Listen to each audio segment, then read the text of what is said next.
Your dream come true, you got to stay focused. Some people rather get even than get ahead. Stay focused on where you want to go. I just kept on doing what I was supposed to do. And so I was driving to the radio station. My opponent had over $20,000. I had less than $800. As I was in the radio station, the guy said, "You're going to make a commercial?" I said, "Yes." He said, "It better be a good one because that money can't go pretty far here." And I sat there in the middle control room and I was thinking. And here's what happens when you get still. Stuff will start coming. Something said, "Call your mama." You used to talk about your mother on the air all the time. Ask her to say a few words for you. That'll be a different kind of political spot. So I called my mama. And I had a gospel record playing in the background. And then I had my mother say, "Hello, this is Mrs. Mamie Brown. When I raised my sons, I raised them to be good children. When they got out of hand, I beat them behind and made them go right. Please vote for my son. He's a good boy." Usually in the state representative race, maybe 3,000 or 4,000 people will come out to vote in a primary. In that primary race, over 27,000 people came out and voted and said, "I'm voting for Les Brown because his mama said he's a good boy." I won, ladies and gentlemen. I won. So you've got to be willing to stay focused, to be creative, to be relentless, because things are going to happen to you when you're working on your dream, when you get on track. I remember when I first got involved in speaking, one of the main things that speakers like to do is speak to a certain association that they have over 10,000 of their sales reps that come to this convention. And I was relentless. I kept saying, "It's possible. It's possible." See, what I wanted to let you know and set you up for, because you said it's possible, don't mean that you're not going to have any problems. That Murphy's Law ain't going to come and slap you side the head. Oh, Murphy going to come visit you. He's waiting for some of y'all out in the parking lot. Oh, you say it's possible. Okay, it's possible. You better get up. Well, I was working. I kept saying it's possible. They got other speakers on this program. I can be on that program too. I kept selling myself. I got all fired up. And I was calling them every day. And the lady finally said, "Mr. Brown, I tell you what, we want you to come in and talk to our sales executives. You got the kind of fire and guts that they want, that will motivate them. And let me tell you something else. We want you to bring your motivational tapes. You're going to need at least $50,000 worth of tapes." I said, "Is that right?" "Yes, because they want to keep that drive alive." I said, "All right." I called the guy who duplicated my tapes. I said, "Don, how you doing? This is Les. Let me tell you, I got a major speaking engagement." I said, "Man, it's a speaker's dream. I need over $50,000 worth of product." He said, "Les, you don't have that kind of credit." I said, "I know, but Don, I can sell that. Just right after the speaking engagement, I'll give you your money in 4 days." He said, "Are you sure, Les?" I said, "Yes, but I got a major speaking engagement, and they told me to do it." He said, "Man, that's a big order. Let me talk with the lady with you." I said, "Hold on just a minute, man." Call the lady back. "Hello, Evelyn, how you doing? This is Les Brown. I got Don on the phone. What did you say? Do I have the speaking engagement?" "Yes, you do." And what else you suggest? Les, our people, they buy a lot of tapes. Your tapes are very popular among them. I'm saying bring at least $50,000 worth of tapes, Les. You'll sell everything you got and more. I said, "Did you hear that, Don?" He said, "Yes." I said, "Now, if anybody else has to make a decision, are you the final person?" She said, "I'm the final person. I will send you the contract. I want you." I said, "You hear that, Don?" He said, "Yes." I said, "Oh, ye of little faith." I said, "Duplicate the tapes, man. Hunk the phone up."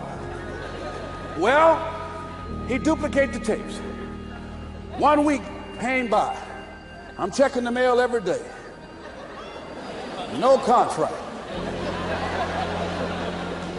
I said, "Come on, Murphy, don't start now, man. Come on. Come on, man, give me a break. Come on, you know, this ain't fair. Come on, man. Give your boy a break. Come on." I talked to myself, you know. I didn't want to call him right then. 2 weeks passed by. Murphy said, "Don't you think you ought to call him?" I said, "Okay." I called. I said, "Hello, this is Les Brown calling. How you doing, Les?" I said, "Fine." I said, "Evelyn hasn't sent my contract out yet. Any additional information you need?" "So, Les, you haven't heard?" I said, "No." I said, "Evelyn died." I said, "She died?" I said, "Did she say anything about me?" When I got home, I was so wiped out. And Murphy was in the house waiting on me. Murphy said, Is it possible you want to listen to some of your tape? Well, ladies and gentlemen, here's what I had to do. I had to begin to focus on what was the solution. That this was not the only place that I'll be able to sell those products. And as I began to challenge myself and got some help and support and some other input, I eventually did. It took longer, but it was challenging. But I did it. Repeat out to me, please. No matter how bad it is, or how bad it gets, I'm going to make it. I'm going to make it. Shake somebody's hand on your right and left and say, you got that right. I can have my dream. I can get what I want. I must be creative and never give up.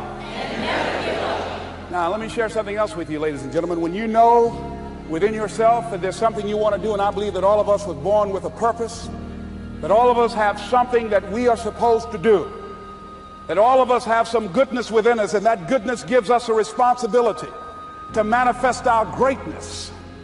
And when you know that, you can feel it in your guts, and you know that you're deliberately operating below your potential, you've gotten comfortable, you stop expanding, you stop stretching, you stop challenging yourself. Let me share something else with you. Not only is it possible for you to have your dream, but it's necessary. It's necessary that you have it, that you work on it, that you develop yourself, that you go for what is yours in the universe. I have a friend that at the beginning of the year I was in Los Angeles giving a speech, and I do a seminar teaching people how to become involved in the speaking business, and also one called Speaking with Power, teaching people how to begin to develop their communication skills. And this friend, I said, I want you to work with me. I called her up. She said, Les, are you sure I can do it? Sure you can. You have a PhD in communications. I don't have that. If I can do it, sure you can do it. In fact, I'm going to give you the support that you need. Here's what I realized, ladies and gentlemen. We only have enough energy to take us to a certain level, but it's necessary that we assemble ourselves with other people who share our vision, other people that can see it for us, to give ourselves a home court advantage. So it's necessary that you seek out other people who think like you, who are growing, who have decided that they are not satisfied with where they are. See, I don't believe that necessity is the mother of invention. No, necessity, in my opinion, is not the mother of invention. Refusing to accept things the way that they are is the mother of invention.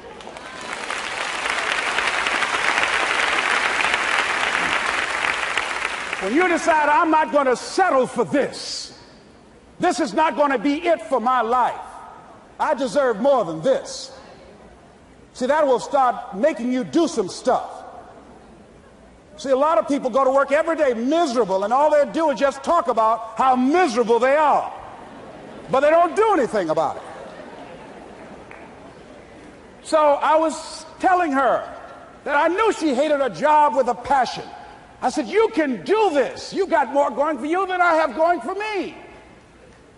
And we've been going through this for years, ladies and gentlemen. She'd been to my seminar speaking for a living. She brought her husband, and that was one of the major problems that I realized that happened in her life. He couldn't see it for her. So you got to make sure that you have people in your life that can see it for you, that will encourage you. Non-affirming relationships can hurt you.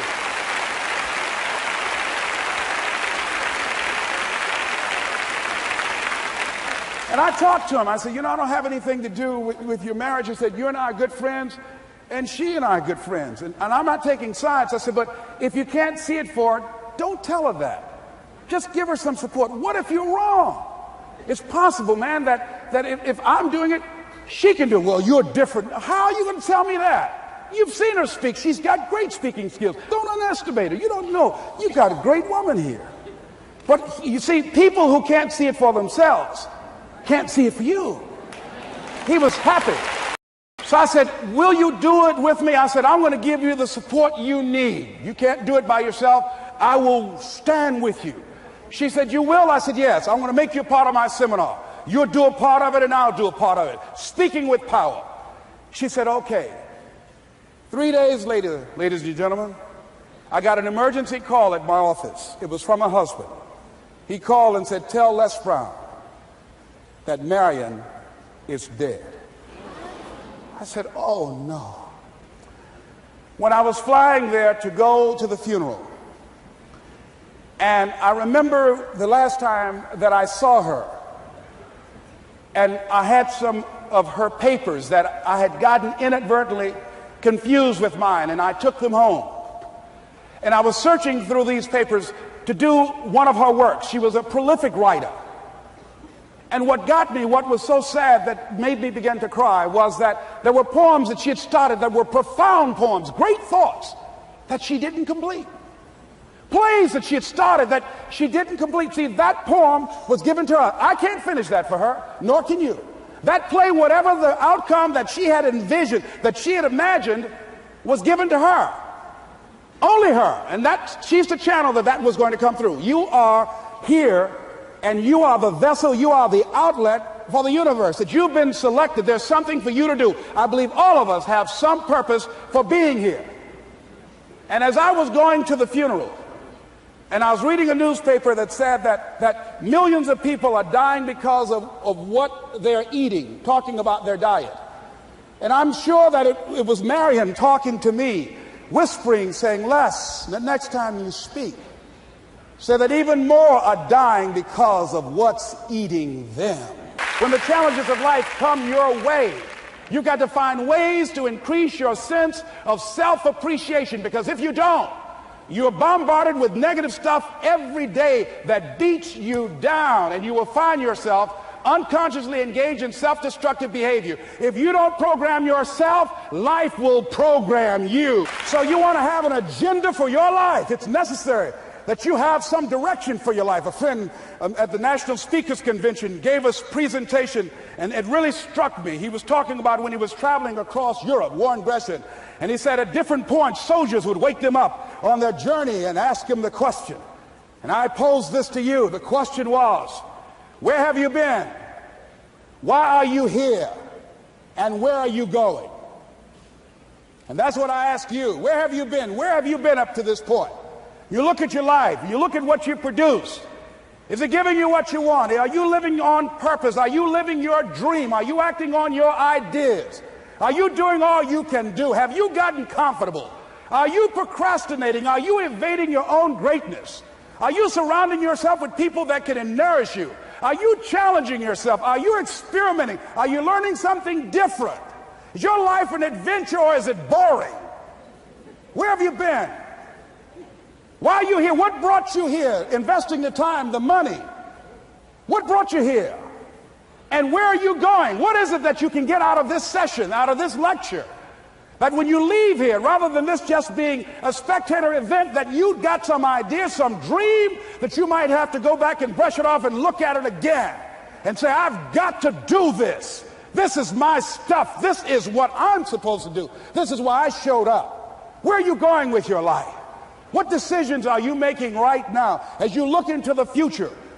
Are you experimenting to find out what other talents and abilities that you have? See, we're in a time right now. The day is gone where you could just go to college and get out and get a job and work 30 or 40 years with job security and retire with a gold watch. The gold watch days are gone. Brand new day, party's over. So now you have got to be multi-talented and multi-skilled. You've got to use all your stuff. You don't know what else you can do. I didn't know I can do what I'm doing right now.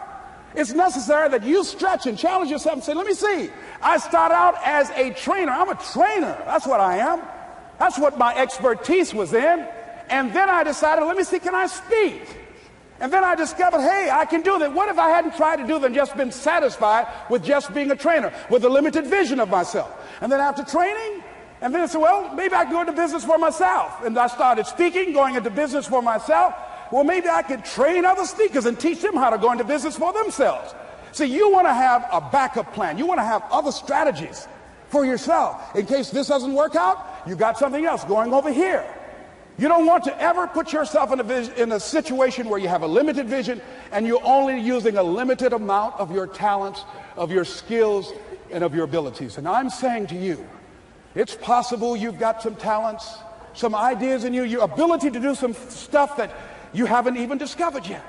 And I'm suggesting that it's necessary that you get outside of your comfort zone. It's necessary that you develop some new relationships where you can learn from people. It's necessary that you do reading, that you do research. It's necessary, if you're already involved in some business, that you don't be satisfied with where you are. If you want to make it today, it's necessary for you to constantly look at ways of getting better. Not only is it possible for you to have your dream, and it's necessary for you to challenge yourself to go after it and get better and leverage relationships that can help you get to where you want to go, but it's you. The major key to your reaching your dream, your living up to your greatness, your making your contribution is you. If the economy is good, fantastic. If the banks are loaning money, that's great. If people are positive, that's great. You don't have any opposition, that's great. But the major key to your making things happen in your life is you. When I wanted to get on public television, they told me, you can't do that. So wait a minute, I've seen these other people on. It's possible I can get on. Leo Biscaya, John Bradshaw. It's possible. Excuse me, hold on, time out. Let's be realistic. Come on, be logical. I said, well, wait a minute, why can't I do it? Well, let's look here. Think about guys who have credentials, all kind of credentials. You don't have any college training. They're not going to put you on television. Give me a break. I said, thank you for that. God love you, and I'm trying. And went on about my business. You hear me? Let me tell you something. What people think about you and the possibilities for your dream is none of your business. That's their business. They have no imagination, ladies and gentlemen. They're living out of the past, out of their memory.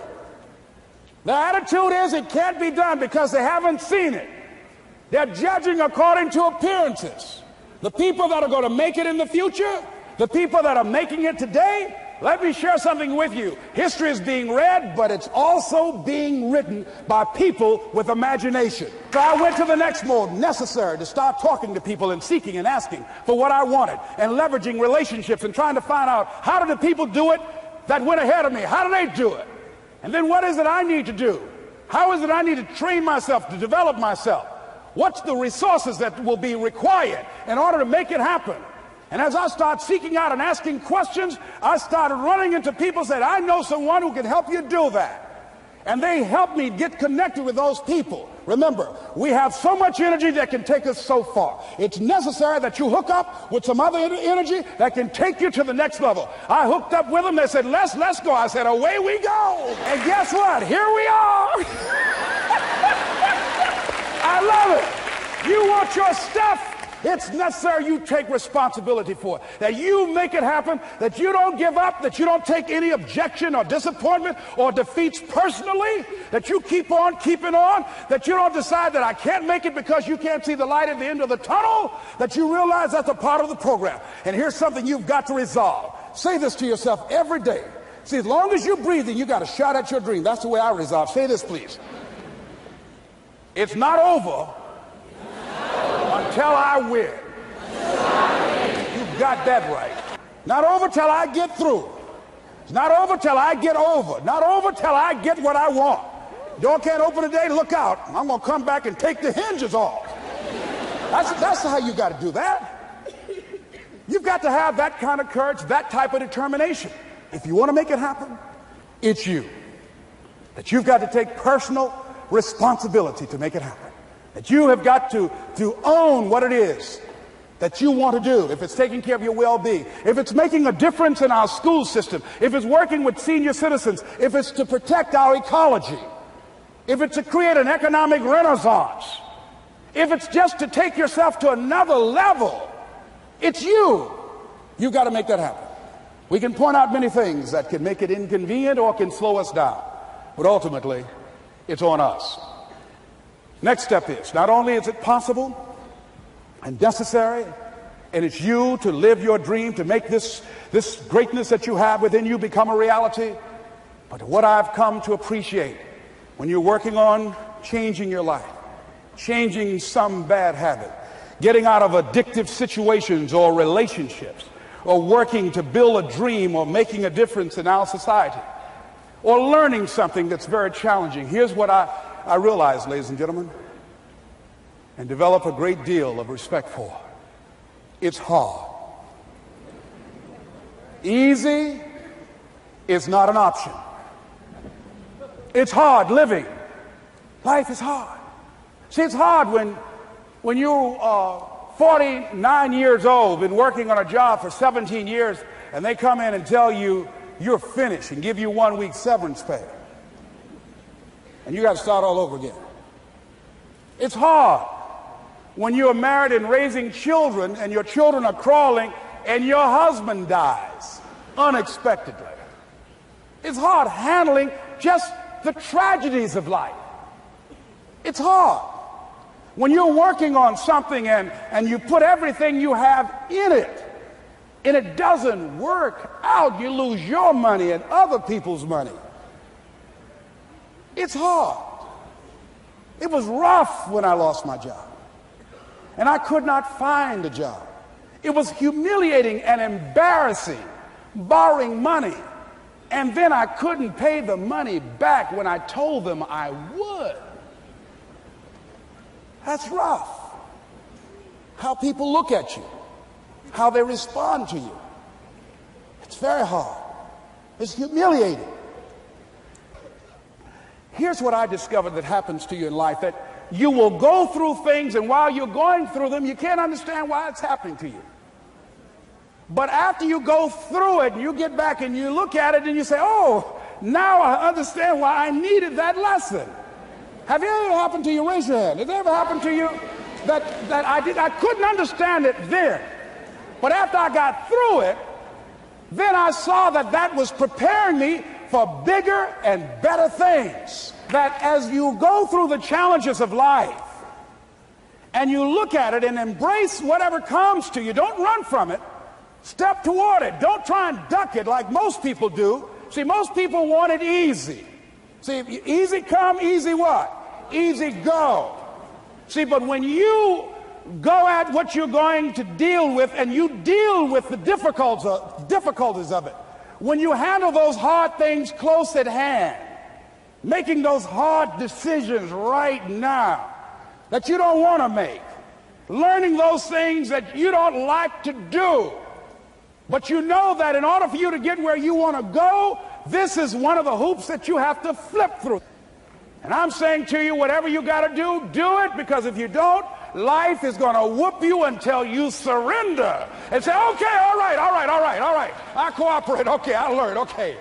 They had to wear me out a long time. So if it's hard, then do it hard.